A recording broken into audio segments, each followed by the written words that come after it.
Aksi nyata Merdeka Belajar oleh Idewo Nyoman Sute, Guru PJOK, SD Negeri 2, Batu Bulan. Merdeka Belajar terdiri dari 5 modul. Modul 1, mengenal dan memahami diri sebagai pendidik. Modul 2, mendidik dan mengajar. Modul 3, mendampingi murid dengan utuh dan menyeluruh. Modul 4, mendidik dan melatih kecerdasan budi pekerti. Modul 5, pendidikan yang menghantarkan keselamatan dan kebahagiaan. Modul 1, mengenal dan memahami diri sebagai pendidik. Mengenali diri dan perannya sebagai pendidik. 1. Sebagai seorang pendidik, kita perlu terus belajar agar bisa menghantarkan murid-murid untuk berdaya dan menjadi manusia merdeka. 2. Menurut Ki Hajar Dewantara, manusia merdeka adalah manusia yang hidupnya bersandar pada kekuatan sendiri, baik lahir maupun batin, tidak tergantung pada orang lain. Menurut Ki Hajar Dewantara, pendidikan itu menuntun segala kekuatan kodrat yang ada pada anak-anak agar mereka dapat mencapai keselamatan dan kebahagiaan yang setinggi-tingginya, baik sebagai manusia maupun anggota masyarakat. Hal-hal yang perlu kita selaraskan agar bisa menjadi pendidik yang relevan dengan konteks zaman, yaitu 1. Walaupun murid-murid kita memang sudah jauh berbeda dengan kita, namun mereka tetap butuh kehadiran sosok pendidik. 2. Pendidik itu menuntun tumbuh atau hidupnya kodrat yang ada pada anak-anak agar dapat memperbaiki lakunya, hidup dan tumbuhnya kekuatan kodrat anak, bukan dasarnya. Apa peran saya sebagai seorang pendidik? Sebagai seorang pendidik, kita mempunyai peran yang sangat besar, antara lain 1. Hal apapun yang kita lakukan di kelas, dari segi memfasilitasi proses belajar, metode kerja kelompok, atau hal sekecil ucapan pujian maupun cemoohan yang tidak sengaja terucap, akan meninggalkan makna bagi murid-murid yang kelak akan menjadi bagian dari masyarakat. 2. Sejak merancang, memfasilitasi, hingga menilai proses pembelajaran, kita sebagai guru mesti hadir secara utuh. 3. Semua yang kita rancang untuk disimak murid-murid mesti bertujuan, sebab saat mengajar di dalam kelas, ibu dan bapak guru sedang membentuk masyarakat, membentuk budaya masyarakat lewat murid-murid kita. Terus, ingin menjadi guru seperti apakah diri kita ini? Untuk menjadi seorang guru yang dapat berperan baik bagi para peserta didik, kita perlu melakukan hal-hal sebagai berikut. 1. Guru perlu adaptif terhadap perubahan, karena menurut Ki Hajar Dewantara, pendidikan umumnya berarti daya upaya untuk memajukan pertumbuhnya budi pekerti, kekuatan batin, karakter, pikiran atau intelek, dan tubuh anak. 2. Tidak hanya materi yang kita ajar, tapi juga semua tingkah laku, tutur kata, dan cara kita mengajar akan membekas dan membentuk murid-murid sebagaimana kita dibentuk oleh guru kita dahulu. 3. Ciptakan rasa takjub dan kasmaran belajar pada murid-murid kita. Modul 2, mendidik dan mengajar. 2.1, mendidik menyeluruh. Pengajaran adalah suatu cara menyampaikan ilmu atau manfaat bagi hidup anak-anak secara lahir maupun batin.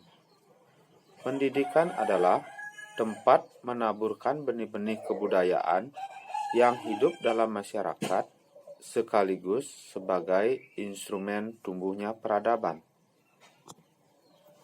Murid diciptakan sebagai makhluk yang memiliki kodrat untuk mereka hidup dan tumbuh.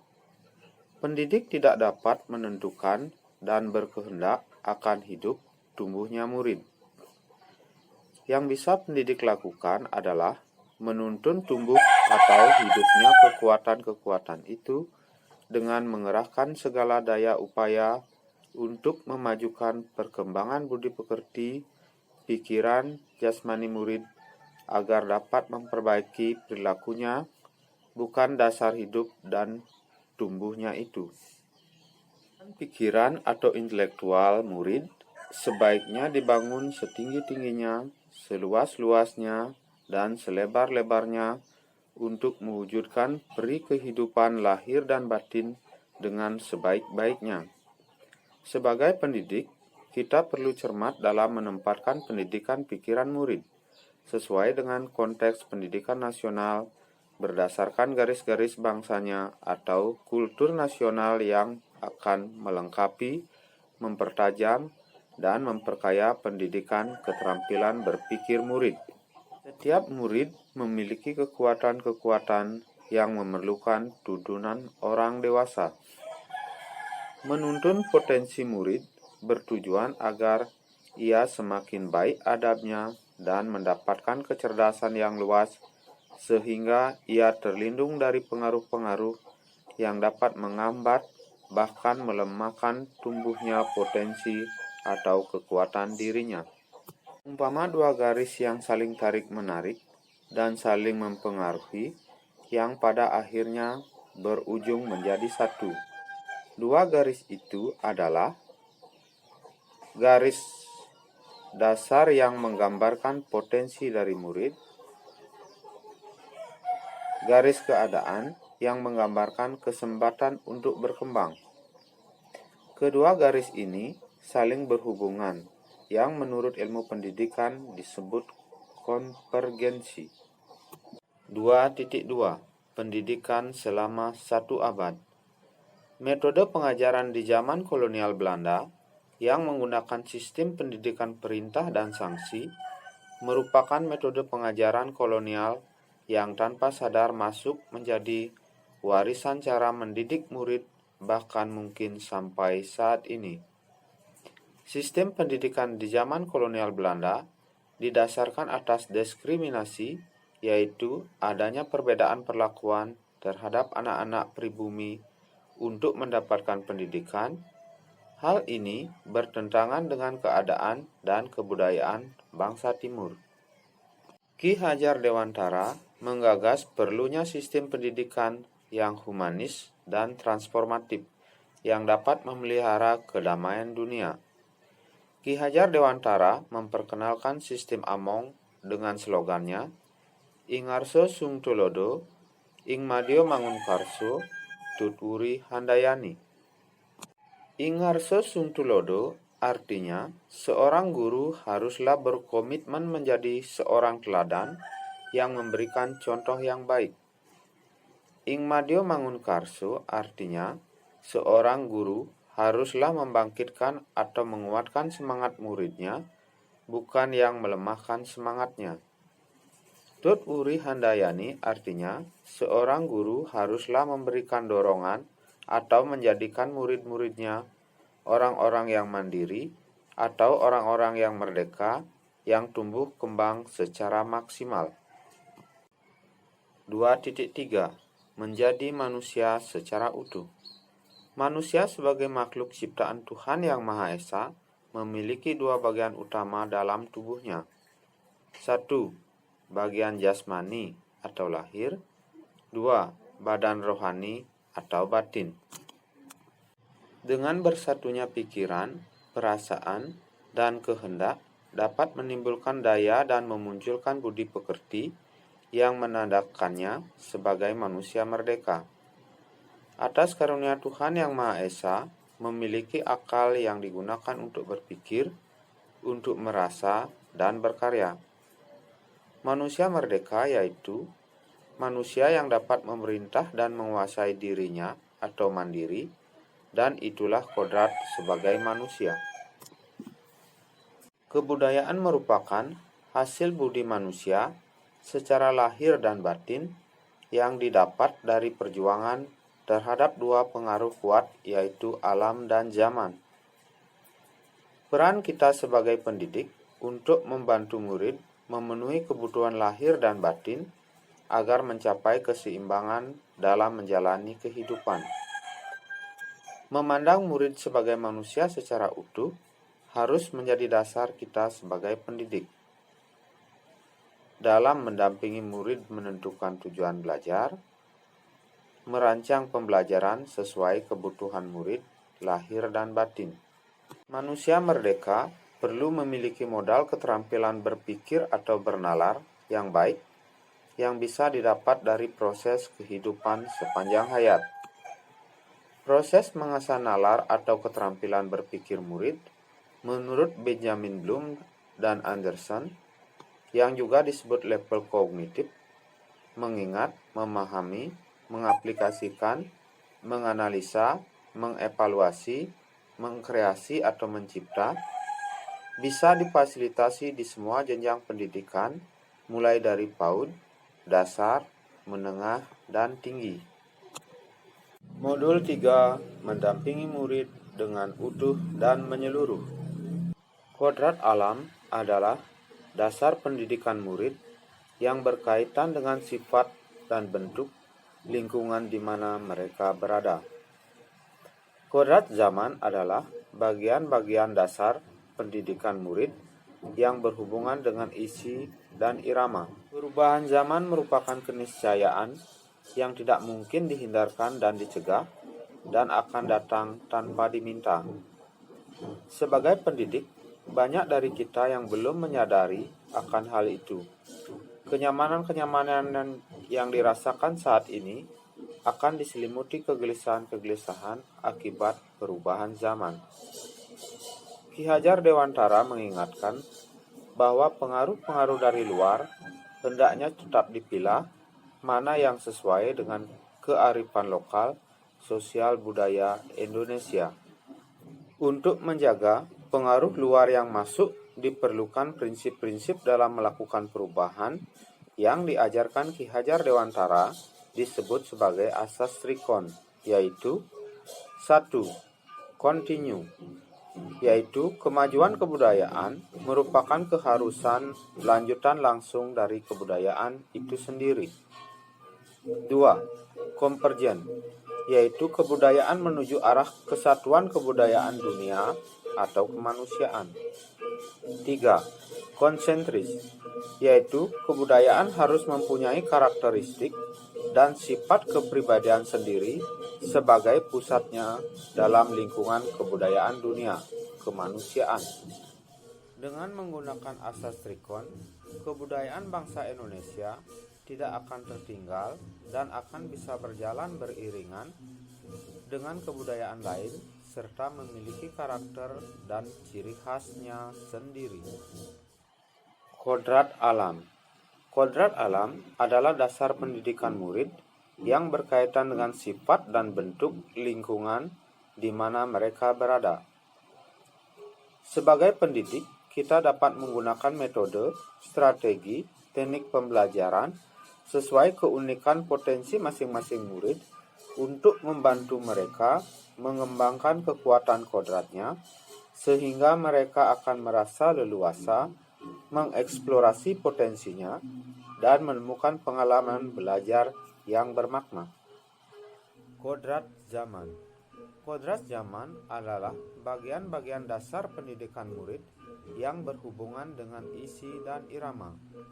Pendidikan setelah masa kemerdekaan tentu saja berbeda dengan pendidikan pada abad ke-21.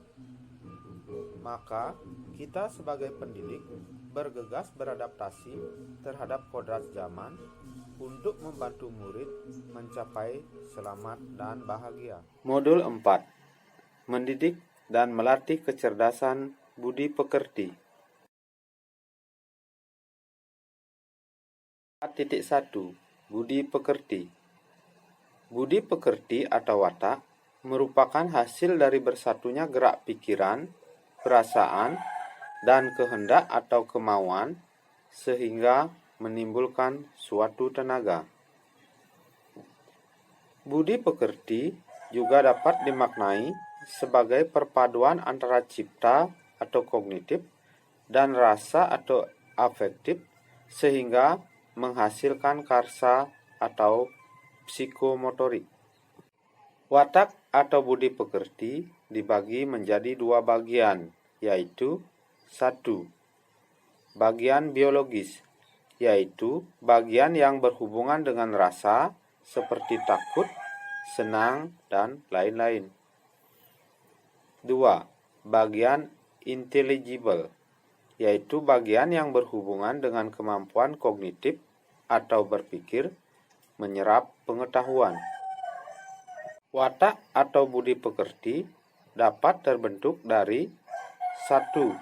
Keluarga, karena keluarga merupakan tempat utama dan yang paling baik dalam melatih karakter anak atau murid dalam proses penyempurnaan menjadi sempurna.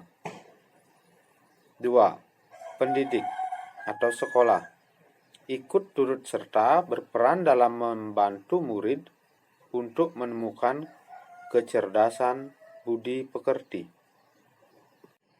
Sebagai pendidik, kita harus mampu memahami kodrat murid sebagai individu yang sadar, mampu memikirkan, memahami, merasakan, berempati, berkehendak, dan bertindak semestinya dapat kita tanamkan dalam benak kita sebagai pendidik agar murid mampu berefleksi, mendapatkan pemahaman bermakna, sehingga bisa menjadi manusia atau individu yang merdeka.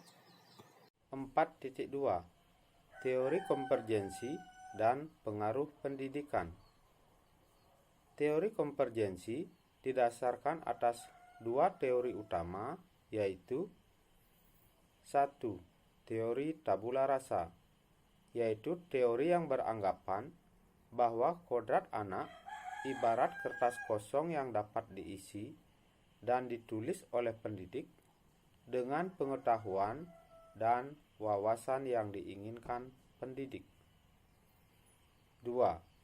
Teori negatif, yaitu teori yang beranggapan bahwa kodrat anak ibarat kertas yang sudah terisi penuh dengan berbagai macam coretan dan tulisan. Dari kedua teori itu, kemudian Ki Hajar Dewantara memberikan pandangan baru dengan pendekatan teori tabula rasa dan teori negatif diintegrasikan menjadi teori konvergensi, yaitu kodrat manusia sebagai suatu kertas yang sudah terisi dengan tulisan-tulisan yang samar dan belum jelas arti dan maksudnya, maka tugas pendidikan adalah membantu manusia atau individu untuk dapat menebalkan dan memperjelas arti dan maksud tulisan samar yang ada di kertas tersebut dengan tuntunan terbaik. Modul 5. Pendidikan yang menghantarkan keselamatan dan kebahagiaan. Selamat dan bahagia. Perspektif pendidik tidak selalu sama dengan perspektif murid. Sebagai pendidik, sebaiknya mengenal dan memahami kekuatan kodrat anak bahwa setiap murid dapat mengekspresikan dan membuat pemahamannya sendiri dengan cara yang berbeda.